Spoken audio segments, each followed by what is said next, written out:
Hello, welcome to my YouTube channel. तो आज हम पढ़ेंगे एलर्जी। ओके। कल मैंने आपको पढ़ाया था सनट के बारे में और मैंने आपसे ये कहा था कि हम लोग कल यानी कि आज बैलेट को पढ़ेंगे। लेकिन मैं आपको एकदम सिस्टमेटिक वे में अगर बात करूँ तो मैं आपको अभी पोइट्री की सब्जेक्टिव फॉर्म पढ़ा रही हूँ, ठीक है। तो सब्जेक्टिव फॉर्म में आपका एलर्जी आता है, लिरिक आता है, ओड आता है एंड आपका आता है सनट, ठीक है। तो मैंने सनट आपको पढ़ा दिया है, ठीक है। मैंने आपको सनट समझा दिया है, ठीक है। उसकी ओरिजिनेशन, उसके टाइप्स, राइमिंग, उसकी स्कीम क्या होती है। और मैंने आपको सनट सीरीज़ भी बताई थी, पॉपुलर इटालियन सनट बताए थे, पॉपुलर इंग्लिश सनट्स भी बताए थे। अगर आपने उन वीडियोज़ को नहीं देखा है तो प्लीज़ जा कर के पहले आप उन वीडियोज़ को देखें, तभी आपको अच्छे से समझ में आएगा। ओके। और अगर नहीं भी देखा है तो एक कॉन्सेप्ट की तो आप देख ही लें। जैसे कि अगर आपने सनट की नहीं देखी है तो आप एलर्जी देख रहे हैं, तो आप एलर्जी को ही कंप्लीट कर लीजिएगा। उसके बाद आप सनट की वीडियो को देख सकते हैं, जिसमें मैंने जितनी भी इन्फॉर्मेशन थी, जितना भी एग्ज़ाम में पूछा जाता है अबाउट सनट, ओके, उसकी ओरिजिनेशन से लेकर के उसकी सीरीज़ तक मैंने उसमें सब कुछ क्लियर किया है। ओके। देखिए, ज़रूरी ये नहीं होता है कि जो बहुत बड़े यूट्यूब चैनल हैं वही अच्छी इन्फॉर्मेशन आपको दें, ठीक है। इन्फॉर्मेशन आपको कहीं से भी मिल सकती है और इन्फॉर्मेशन आपको मिलनी चाहिए। That is the important thing, I think. Okay. तो आपको पढ़ना है, आपको अपना एग्ज़ाम क्वालिफाई करना है और आपको इन्फॉर्मेशन चाहिए, ठीक है। वो इन्फॉर्मेशन आपको कहीं से भी मिल सकती है और इन्फॉर्मेशन अच्छी भी मिल सकती है, अच्छी इन्फॉर्मेशन आपको मिल सकती है। तो मैं बस इतना ही कहना चाहूँगी कि मैं बहुत ही ज़्यादा मेहनत कर रही हूँ, ठीक है। तो प्लीज़ समझिए इस चीज़ को एंड चैनल को देखने से पहले सब्सक्राइब कर लीजिएगा अगर नहीं किया है। और वीडियोज़ अगर आप देख रहे हैं तो वीडियोज़ को शेयर करिएगा, वीडियो को लाइक भी करिएगा एंड कमेंट्स करके बताइएगा कि कैसा लग रहा है। क्योंकि मेरे हिसाब से जो भी पढ़ रहा है तो उसके लिए ज़रूरी ये है कि उसको इन्फॉर्मेशन कितनी मिल रही है, उसको समझ में कितना आ रहा है। That is the important thing, okay. And that is also important for your exams.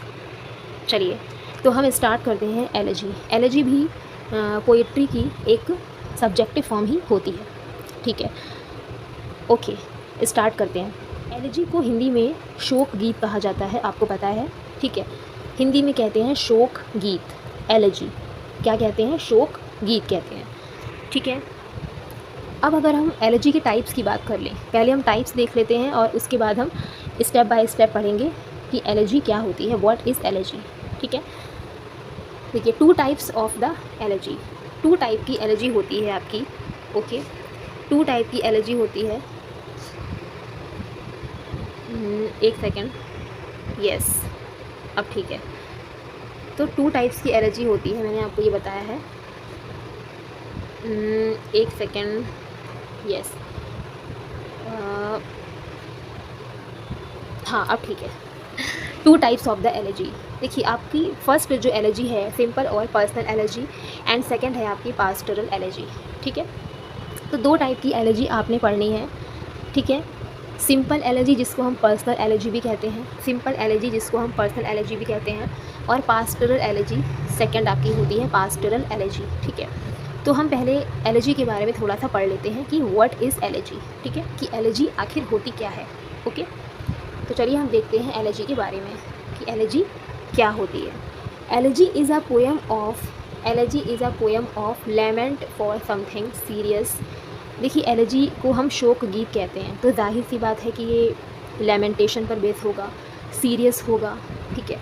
Lament for something, किसी भी चीज़ पे आप लैमेंट करेंगे, किसी भी चीज़ पे आप लैमेंट करेंगे, सीरियस होगा, सॉरोफुल होगा, कोई फैटल इंजरी दिखाई होगी, सेपरेशन इन लव भी हो सकता है। भाई, सेपरेशन इन लव अगर पोएम में दिखाया जा रहा है, अगर पोम में दिखाया जा रहा है तो वो भी एक सॉरोफुल ही है, सीरियस ही है, ठीक है। और डिपार्टेड सोल, एक सोल से डिपार्ट हो जाना मीन्स कि अलग हो जाना, ठीक है। तो ये सब चीज़ें हमें एलर्जी में देखने को मिलती हैं, ठीक है। एलेजाइक मीटर, हमें इसमें ये याद रख लेना है कि elegiac metre is iambic pentameter, ठीक है। ये एक अलग से क्वेश्चन पुटअप होता है कि एलेजाइक मीटर व्हाट इज़, तो elegiac metre is iambic pentameter, ये एलर्जी में यूज़ किया जाता है, ठीक है। In either form is essentially a poem, अगर हम एक अलग फॉर्म में देखें तो ये एक ऐसी पोएम होती है ऑफ मॉर्निंग और lamentation on the death of someone, ठीक है। जो किसी की डेथ पर, समवन मतलब किसी की डेथ पर लेमेंटेशन करते हुए या मॉर्निंग करते हुए, जिसका मीन्स होता है विलाप करना, संताप करना, ठीक है, विलाप करना, ठीक है, रोना, ओके, तो उस पर ये लिखी जाती है क्या, एलेजी, ठीक है, मॉर्निंग और lamentation on the death of someone, उस पर ये एलेजी को लिखा जाता है, ठीक है। An elegy is judged by its theme और सब्जेक्ट मैटर, ठीक है, जो आपकी एलेजी होती है, ठीक है, जो आपकी एलेजी होती है उसको जज किया जाता है उसकी थीम के द्वारा, उसके सब्जेक्ट मैटर के द्वारा, and not bye it's stanza form और मीटर, उसका स्टेंजा फॉर्म क्या है, उसका मीटर क्या है, इन सारी चीज़ों पे ध्यान ना देते हुए जज किया जाता है एलेजी को इसकी थीम के द्वारा, इसके सब्जेक्ट मैटर के द्वारा कि वाकई में एलेजी में मॉर्नफुल हो रहा है, लेमेंटेशन हो रहा है, किसी की डेथ पे लिखी गई है, डिपार्टेड इन सोल है कि नहीं है, सेपरेशन इन लव है कि नहीं है, सीरियस है कि नहीं है, सॉरोफुल है कि नहीं है। मीटर और स्टेंजा फॉर्म से इसको जज नहीं किया जा सकता, ठीक है। इसको जज किया जाता है कि जब आप उस पोम को पढ़ते हैं तो उसका सब्जेक्ट मैटर आपसे क्या कहता है, उसकी थीम आपको क्या बताती है, ये मैटर करता है इसमें, ओके। और ये मैटर नहीं करता है कि स्टेंजा फॉर्म और मीटर के क्या हालचाल है, इसमें हालचाल इसमें ये देखे जाते हैं कि सब्जेक्ट मैटर कैसा है, इसकी थीम कैसी है, प्लॉट कैसा है, स्टोरी कैसी है, कहानी कैसी है, ये इसमें देखा जाता है।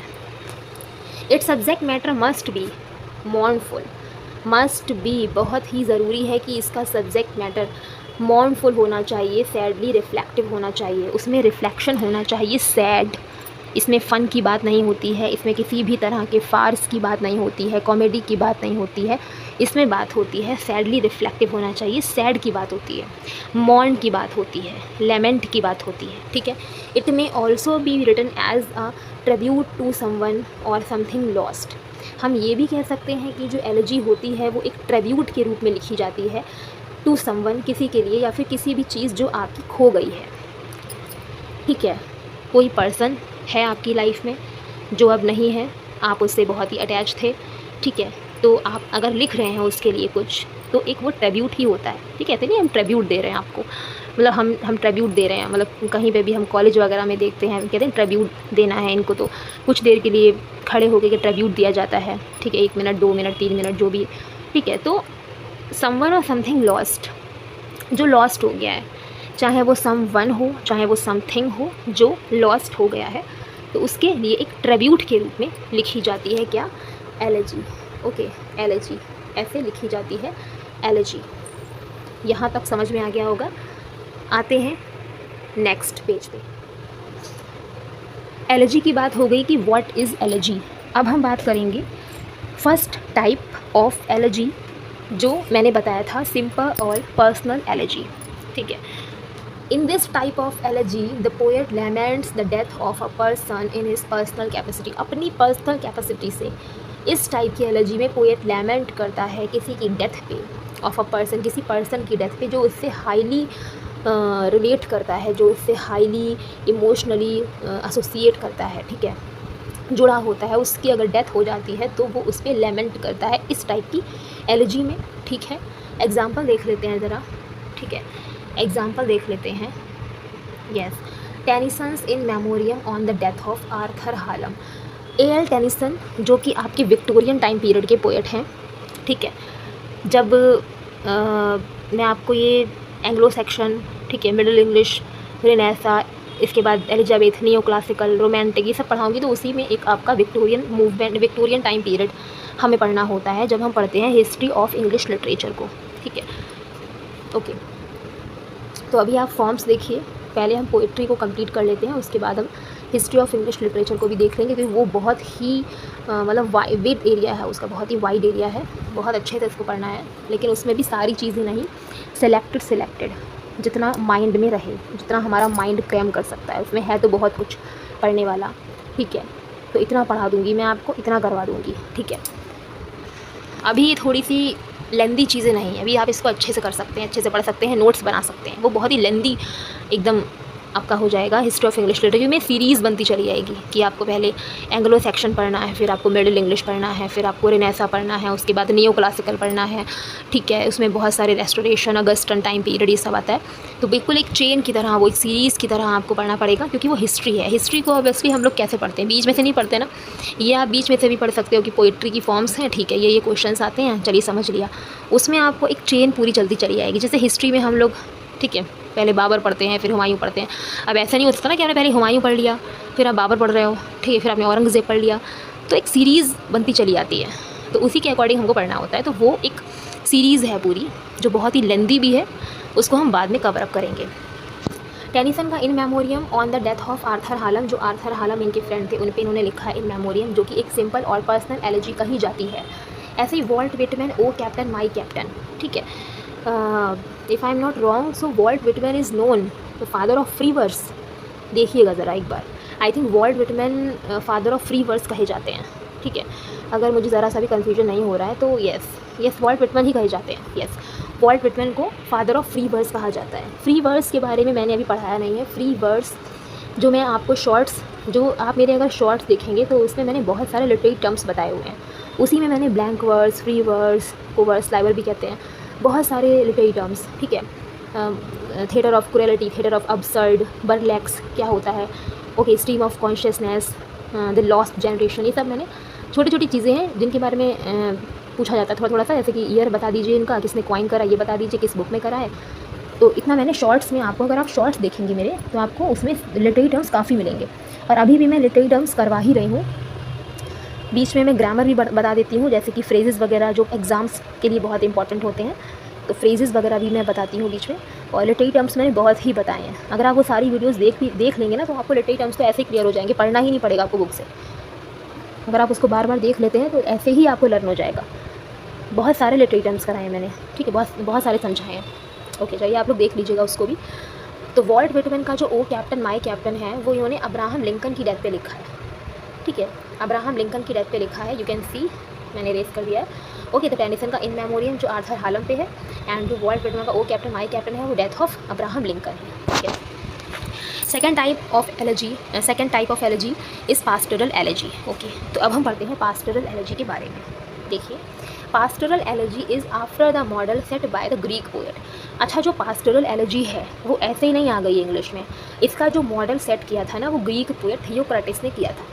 थियोक्राइटिस ने, एक ग्रीक पोएट थे थियोक्राइटिस, इन्होंने पास्टोरल एक वर्ड को दिया, पास्टोरल। अच्छा, पास्टोरल का अगर हम अच्छे से हिंदी का अर्थ निकालें बिल्कुल, तो पास्टोरल का मीन्स होता है देहात से संबंधित। बिल्कुल देहात जो होता है ना, उसको हम पास्टोरल बोलते हैं, ठीक है। तो in pastoral elegy the poet assumes himself, assumes माने होता है अपने आप को समझ लेना, अपने आप को। पोएट क्या अज्यूम करता है पास्टोरल एलर्जी में? एज अ शीफर्ड, एक गडरिया अपने आप को सोचता है।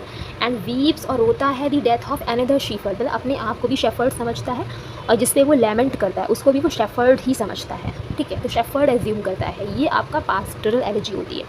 सिंपल और पर्सनल में अपने आप को पोएट, दूसरे को पोएट, अपने आप को पर्सन, दूसरे को पर्सन ही समझता है जो होता है। लेकिन इसमें वो अज्यूम कर लेता है अपने आप को शेफर्ड, ठीक है। इसमें वो अपने आप को अज्यूम कर लेता है, क्या कर लेता है? शेफर्ड अज्यूम कर लेता है, ठीक है। And weeps the death of another shepherd and the whole poem cast into the pastoral form। और जो पूरी की पूरी पोएम होती है वो कास्ट होती है पास्टोरल फॉर्म में। पास्टोरल फॉर्म में ही वो जो पोएम है वो कास्ट होती है। अगर हम इसके एग्जांपल्स की बात करें तो मिल्टन का जो लिसिडस है ना, on the death of his friend Edward king, इनके फ्रेंड थे एडवर्ड किंग, मिल्टन के, यू कैन सी, इनके फ्रेंड थे किसके? मिल्टन के। क्या नाम था? Edward king. तो उस पर इन्होंने लिखा है लिसिडस, ठीक है, उनकी डेथ पे लिखा लिसिडस। और ये एक पास्टोरल है क्योंकि इन्होंने अपने आप को अज्यूम करा इसमें शेफर्ड, और एडवर्ड किंग को भी इन्होंने अज्यूम करा है शेफर्ड, ओके। एंड शैली का Adonis on the death of Keats, और पी.बी. शैली जो कि आपके रोमांटिक टाइम पीरियड के पोएट थे। मिल्टन जो कि आपके मेटाफिजिकल में भी आते हैं, कैवलियर में भी आते हैं, ओके। तो मिल्टन आपके बिलेटेड एलिजाबेथन पोएट भी कहे जाते हैं, ठीक है। इन्होंने लिखा है एडवर्ड किंग की डेथ पे। एंड शैली का जो एडोनिस है वो इन्होंने on the death of Keats, ठीक है। कीट्स एंड शैली दोनों ही आपके रोमांटिक पोएट्स हैं। तो ये हैं आपकी पास्टोरल एलर्जी, ओके। अभी के लिए इतना ही। कल मैं आपको बताऊंगी इसकी सीरीज़, ठीक है, कि कौन कौन सी आपकी पास्टरल एलर्जीज़ हैं और कौन कौन सी आपकी सिंपल और पर्सनल एलर्जीज़ हैं। उनका ईयर बताऊंगी मैं कि किस ईयर में पब्लिकेशन हुआ, किस ईयर में लिखा, ठीक है। और भी इसके अलावा और भी हैं, क्योंकि और किसने किसकी डेथ पे लिखा, किसने लिखा, किसकी डेथ पे लिखा, दोनों का name, okay, year of publication, ये सारी चीज़ें मैं आपको कल बताऊंगी। तो आपकी एलर्जी जो है एकदम अच्छे से हो जाएगी कंप्लीट, ठीक है। जितना भी एग्ज़ाम में आता है वो अच्छे से कवर अप हो जाएगा, ओके। चलिए, तो मिलते हैं हम लोग नेक्स्ट वीडियो में।